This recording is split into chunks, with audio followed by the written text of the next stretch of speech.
ఆ పక్షులనే చూడు, అనుకున్న గమ్యమెంతున్న గాని అవి ఆపవు తమ పరుగు. నీ చుట్టూ ఉన్న ప్రతి ఒక్కటి లక్ష్యంతో బతుకుతుంది. అది పట్టే వరకు గురి పెట్టునురా తమ శక్తి పెట్టుబడిని. రాదురా ఏ విజయం నీ కోసం నా కోసం, ఎటుపోదురా నువ్వు చేసిన కష్టం ఎప్పటికైనా సొంతం.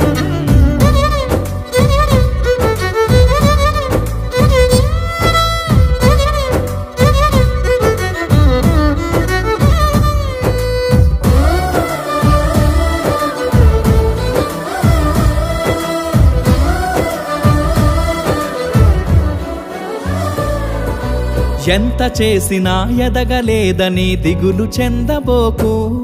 ఆ లోపమేడుందో మనసు దీపాన్ని పెట్టి నువ్వు వెతుకు.